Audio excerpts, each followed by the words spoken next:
అని అందరిని ఆలోచింపజేసే ఒక మంచి సినిమా. ఎందుకంటే సినిమాలు తీసిన తర్వాత ఎంతో కొంత మెసేజ్ చెప్పాలని నా ఉద్దేశం. ఈ సినిమా ఖచ్చితంగా పవన్ కళ్యాణ్ గారి విశ్వరూపం ఈ సినిమాలో చూస్తారు. జై హింద్.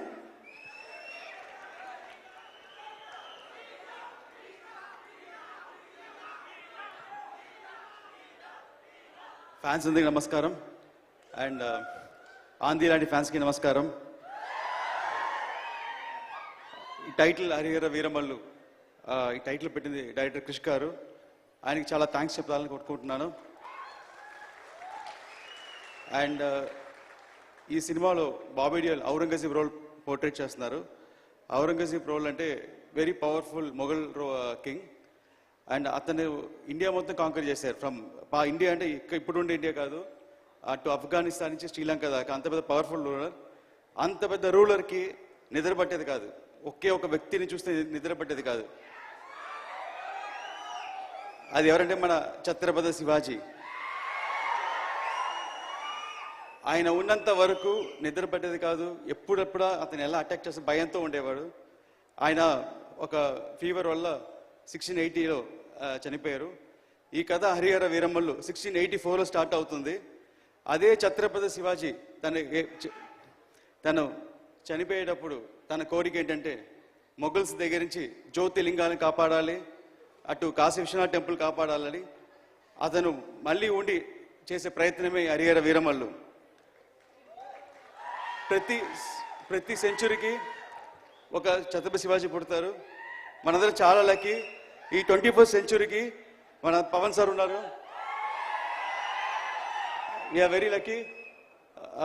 ఇలాంటి టైంలో మన సనాతన ధర్మం గురించి మన కోసం ఒకరు ఫైట్ చేసే మనలో ఉండేవాళ్ళు ఉండటం. అండ్ ఈ స్క్రిప్ట్ని ఎలా అనుకుని రాశానో సార్ ఒక మంచి ఫైట్ తీసుకున్నారు ఈ సినిమాలో. ఒక 18 minutes ఫైట్. ఆ ఫైట్ అంశం చూస్తే రియల్గా బ్యాటిల్ ఫర్ ధర్మ మీకు కనిపిస్తుంది. దాని ఒక ఇన్స్పిరేషన్తో మొత్తం ఒక స్క్రిప్ట్ ఒక షేప్ మారింది. So thank you sir. And first ఆ ఫైట్ ఎడిట్ చేసి నేను డైరెక్టర్ త్రివిక్రమ్ గారికి చూపించాను. నేను చూపించగానే సారు ఒకసారి ఫీల్ అయ్యి నాకు చూడగానే కంట్లో నీళ్ళు వచ్చిందని చెప్పి అప్రిషియేట్ చేశారు. చాలా thanks sir. And father Hemanath గురించి చెప్పాలంటే ఒకే మాట, అందరూ వాళ్ళ పిల్లలకి ఆస్తి సంపాదిస్తారు, కానీ మా ఫాదర్ మంచి పేరు సంపాదించి ఇచ్చారు. ఆ పేరు వల్లే నాకు ఈరోజు పవన్ కళ్యాణ్ గారితో డైరెక్ట్ చేసే అవకాశం దొరికింది. చాలా థ్యాంక్స్ నాన్నగారు. Thanks Pawan sir. అండ్ ఒక చిన్న ఇన్సిడెంట్, సినిమా షూటింగ్ అంతా అయిపోయింది. ఒక 3 days ప్యాచ్ వర్క్ ఏదో ఉండింది. ఆ టైంలో సార్ ఒకసారి నన్ను పిలిచి ఇలా సినిమా చూడాలన్నారు. నేను ఒక సినిమా చూపించాను. ఒక 2 days నాకు కమ్యూనికేషన్ లేదు. సండే ఈవినింగ్ నాకు నెక్స్ట్ ఏం జరగబోతుంది, సార్ ఎలా ఫీల్ అయ్యారు ఏం తెలియలేదు, ఎలా ప్లాన్ చేయాలని తెలియలేదు. ఒక చిన్న ఒక లో ఫీలింగ్లో ఉన్నాను. అది ఆ ఫీలింగ్ వచ్చిన టైం ఏంటో తెలియదు. సడన్గా నాకు త్రివిక్రమ్ సార్ నుంచి కాల్ వచ్చింది. వచ్చి నువ్వు ఫ్రీగా ఉన్నావని అన్నారు. సార్ ఎస్ సార్ అన్నాను. ఒకే మాట, ఇప్పుడే పవన్ సార్ ఇంట్లో నుంచి బయటికి వస్తున్నారు, నీ గురించి 2 hours చెప్పారు అన్నారు. చెప్పగానే అప్పుడు ఒక మాట, ఒక టెక్నీషియన్కి ఎంత సంపాదించి డబ్బులు ఇచ్చినా సరిపోదు, వాళ్ళకి కాంప్లిమెంట్ ఇస్తే ఇష్టం, నేను 2 hours కాంప్లిమెంట్ చేశారన్నారు. అవి నాకు తెలియని సంతోషం, కానీ నా కంట్లో టీఎస్ కారుతుంది. సో ఎవ్రీ సీన్ సార్తో చేసేటప్పుడు సార్ దగ్గర ఒక గుడ్ అనిపించుకోవాలి, వెరీ గుడ్ అనిపించుకోవాలనే చేస్తాను నేను. సో థ్యాంక్స్ సార్, మూవీ చాలా బాగా చేశాను sir. And thank you so much sir for giving this opportunity. And మీ ఫ్యాన్స్ మేము అందరూ ఈ సినిమా చూసి గర్వపడతాం. Thank you so much. ఈ సినిమాలో పనిచేసిన అందరికీ సభాముఖంగా చాలా కష్టపడి చాలా కాలం వేసింది. ముఖ్యంగా కీరవాణి గారు అద్భుతంగా బ్యాక్గ్రౌండ్స్ మ్యూజిక్ ఇచ్చారు. ఆయనకి సభాముఖంగా నా కృతజ్ఞతలు. మీకు కెమెరామ్యాన్ కీరవాణి గారికి, మన కెమెరామ్యాన్ గారికి, ఇక్కడికి పిలవగానే వచ్చిన మంత్రివర్యులు అందరికీ, మన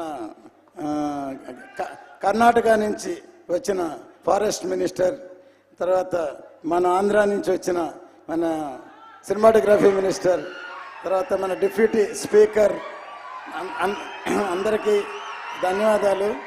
ప్రతి వారికి పేరు పేరున సినిమాలో చాలా కష్టపడ్డారు. అందరికీ సినిమా చూసిన తర్వాత సక్సెస్ అయిన తర్వాత సక్సెస్ మీట్లో అందరికీ నేను ధన్యవాదాలు చెప్తాను. ఖచ్చితంగా ఈ సినిమా పెద్ద బ్లాక్ బస్టర్ అవుతుందని ఎదురు చూస్తున్నాం. ధన్యవాదాలు. జే మీడియా తర్వాత ఒక్క నిమిషం సార్, ఇక్కడ తెలంగాణలో ఈ మధ్య జరిగిన చిన్న ఇన్సిడెంట్ వల్ల తర్వాత మాకు రేట్లు ఇవ్వలేకపోతే ఇక్కడ వచ్చున్నారు. ఆయనే నాకు మన రోహిన్ రెడ్డి గారు ఆయన ఇప్పించారు. ఇమీడియట్గా ఈరోజు మనకి ఈ సభామూలంగా రేట్లు కూడా వచ్చాయి, స్పెషల్ షో కూడా వచ్చింది.